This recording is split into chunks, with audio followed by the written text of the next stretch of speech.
Samedi 20 décembre 2014, cette semaine dans le grand show de l'info, Amazon réaliserait le quart de son chiffre d'affaires le dimanche, c'est ce qu'assure Emmanuel Macron. Nous avons vérifié tout cela. Que se passe-t-il à la bourse de Paris? Les séances de baisse s'accumulent. Explication. L'embargo contre l'Union européenne, une aubaine pour les fromagers russes. En effet, depuis l'embargo du mois d'août, les prix ont flambé et les vendeurs-restaurateurs ont dû chercher de nouveaux fournisseurs. Les grands gagnants sont les fromagers russes. Enfin, comme chaque semaine, ce sera le récap.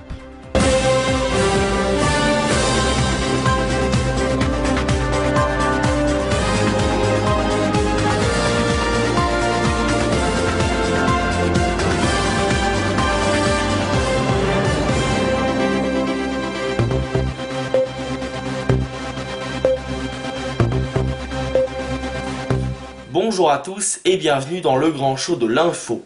Amazon réaliserait le quart de son chiffre d'affaires le dimanche. Selon Emmanuel Macron, le ministre de l'économie en a fait l'un de ses principaux arguments pour vendre son projet de loi sur l'élargissement des ouvertures dominicales pour certains magasins, sauf qu'il s'agit d'une estimation au doigt mouillé avancée en fait par l'un des principaux concurrents du géant américain. Amazon réaliserait donc en effet le quart de son chiffre d'affaires le dimanche. C'est l'un des arguments massus avancés par Emmanuel Macron pour défendre l'extension des ouvertures de certains magasins culturels le dimanche. On nous dit, les gens ne consomment pas le dimanche, mais près du quart du chiffre d'affaires d'Amazon est fait le dimanche, a expliqué Emmanuel Macron sur RTL. Conclusion, les Français adorent acheter des produits culturels le dimanche. Alors Amazon affirme de son côté qu'il ne s'agit pas d'un chiffre de l'entreprise. En effet, la multinationale américaine ne communique pas son chiffre d'affaires de façon détaillée en fonction des pays et encore moins des jours, a réagi la responsable de communication française du leader mondial de l'e-commerce. Ce chiffre n'apparaît donc pas non plus dans le bilan annuel de la fédération e-commerce et vente à distance. On y apprend néanmoins qu'Amazon est le site de vente en ligne le plus visité de France, devant Cdiscount et la Fnac, mais donc rien sur son chiffre d'affaires ni sur son activité en fonction des jours de la semaine. Ceci dit, on pourrait tout de même imaginer que Bercy ait pu avoir des informations confidentielles du groupe américain, mais non, le ministre reprend le chiffre avancé par le PDG de la Fnac, a expliqué l'entourage d'Emmanuel Macron, en l'occurrence les 25% du chiffre d'affaires réalisé par Amazon le dimanche figurent effectivement dans un entretien accordé aux Échos par Alexandre Bompard. Le ministre de l'économie reprend donc l'estimation d'un des principaux concurrents d'Amazon sur le marché de e-commerce en France. La Fnac dénonce régulièrement la concurrence déloyale du concurrent américain, un groupe monopolistique du e-commerce, d'après le PDG de la Fnac, Alexandre Bompard. Eh bien, en l'absence de chiffres sûrs de l'activité dominicale d'Amazon, il faut donc se contenter d'indices. En l'occurrence, une simple recherche sur Google France permet de s'apercevoir que le géant américain de l'e-commerce est effectivement très populaire le dernier jour de la semaine, ce qui ne veut pas dire que les internautes passent à l'achat ni dans quelle proportion. Par contre, une étude d'un spécialiste de la monétisation d'audience s'est penchée sur le volume moyen des transactions par jour chez 28 sociétés de vente en ligne qui représentent 38% du chiffre d'affaires total du e-commerce. Résultat, la journée la plus grosse d'achat en ligne est le mercredi avec plus 8% de transactions par rapport à une journée moyenne sur l'année. Vivement ensuite le lundi, plus 7%, et le dimanche est le troisième jour le plus performant de la semaine avec une hausse de 5%. Précision, il s'agit tout de même d'un calcul basé sur le nombre d'achats en ligne et pas sur le montant du panier. Que se passe-t-il à la bourse de Paris et plus largement dans les places financières après avoir perdu plus de 2,5% mardi et plus de 7% la semaine dernière? Les séances de baisse s'accumulent. Explication en images. Les jours se suivent et se ressemblent sur les places financières européennes. Dans le seul cas de Paris, la baisse a atteint 2,5% mardi. Habituellement, comme les arbres ne montent pas jusqu'au ciel, dès que le marché atteint ce que les analystes estiment être un niveau confortable, ces derniers prennent leurs bénéfices et la bourse se replie. Généralement, cela remonte rapidement, parfois dès le lendemain. Et cette fois, ce n'est pas le cas. La semaine dernière fut en effet la pire semaine depuis 3 ans. La situation est en effet étonnante car nous sommes dans le traditionnel rallye boursier de fin d'année, période pendant laquelle les opérateurs toilettent leur portefeuille pour présenter un bon bilan en fin d'année, ce qui se traduit d'ordinaire par une hausse des valeurs de 5 à 10%.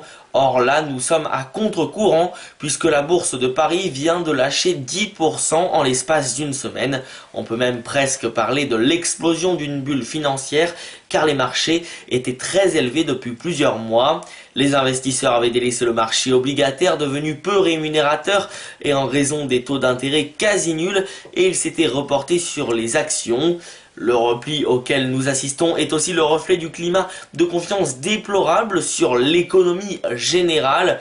On va citer rapidement une reprise économique qui se fait attendre en Europe, les bourses et les mesures de relance de la Banque centrale qui tardent à produire leurs effets, ou encore la déflation rampante qui fait craindre une certaine baisse de la demande, et même les incertitudes internationales avec la situation en Ukraine et la baisse des prix du pétrole qui fait chuter le rouble et fait tanguer l'économie russe.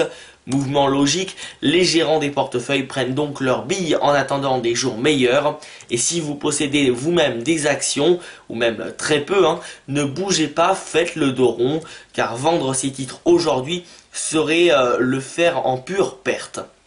Les fromages en provenance de l'Union européenne ont disparu des rayons russes depuis l'instauration de l'embargo, c'était début août. Résultat, les prix ont flambé et les vendeurs et restaurateurs ont dû chercher de nouveaux fournisseurs. Une aubaine inespérée pour les petits producteurs de fromage russe.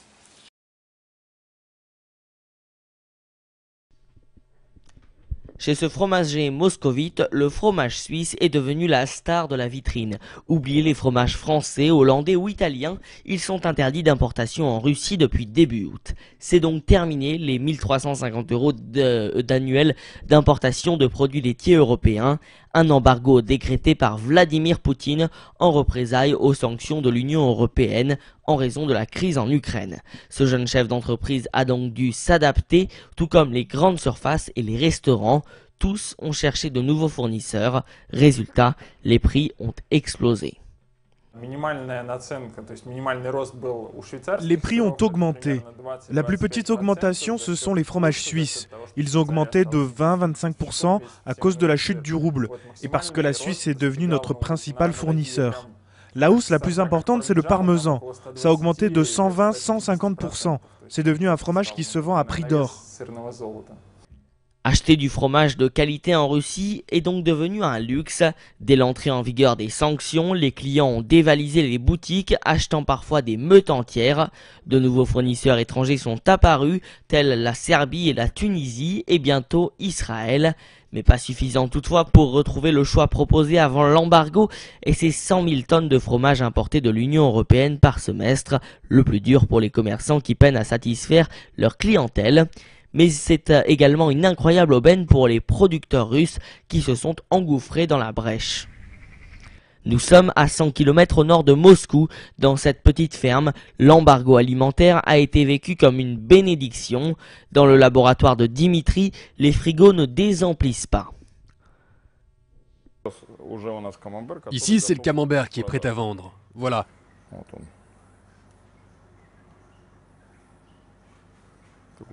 Il est couvert d'une belle croûte moisie, il est moelleux et il est prêt à déguster. Oui, du camembert au lait de chèvre, une appellation française que les Russes n'ont pas hésité à s'approprier et même à imprimer sur la boîte. Outre cette copie du fromage normand, cette ferme produit aussi des bûches de chèvre et de la ricotta. La production a vraiment beaucoup augmenté. En août, nous traitions une centaine de litres de lait par jour, mais aujourd'hui, nous en traitons de 270 à 300 litres par jour et nous en faisons des fromages. Je pense que c'est lié aux sanctions.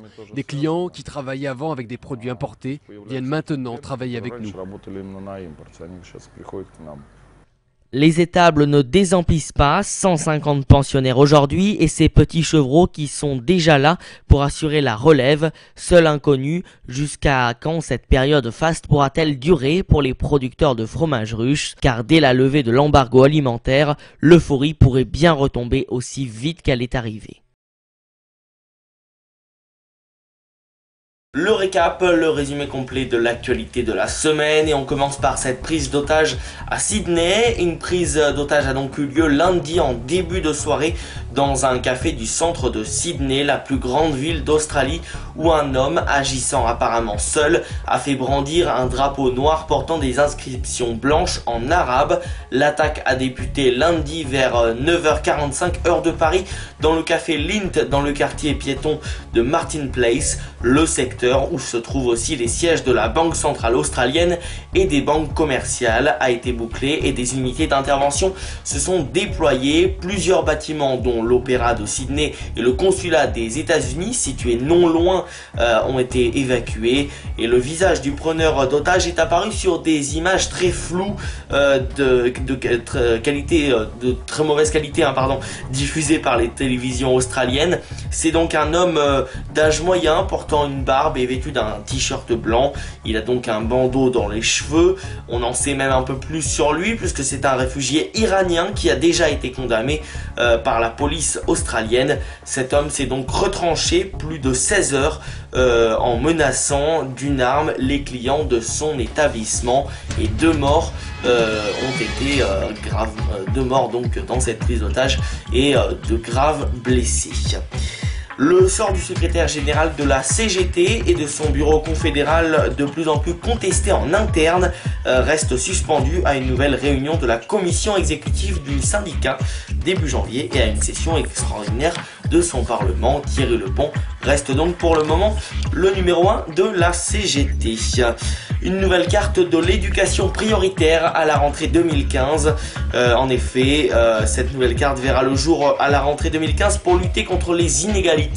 Mais quelques 200 établissements exclus du dispositif ZEP, zone d'établissement prioritaire, craignent pour leur avenir. Et la ministre de l'Éducation nationale, Najat Vallaud-Belkacem, a dévoilé donc cette nouvelle répartition des réseaux d'éducation prioritaire, nouvelle appellation des zones d'éducation prioritaire qui concerne toujours 1082 établissements avec quelques 200 entrants et quelques 200 sortants. Barack Obama s'est entretenu mardi avec Raúl Castro. Le président américain s'est donc entretenu avec son homologue cubain et le gouvernement cubain a accepté de libérer 53 personnes considérées par Washington comme des détenus politiques, a déclaré mercredi un haut responsable américain. C'est donc un début de normalisation des relations avec Cuba. Et puis le Parlement qui adopte définitivement la carte de France à 13 régions. Les députés ont donc voté le texte par 95 voix pour, 56 contre et 11 abstentions. Les écologistes, le Front de gauche et l'UMP ont majoritairement voté contre, tandis qu'au Parti socialiste, on était logiquement plutôt pour.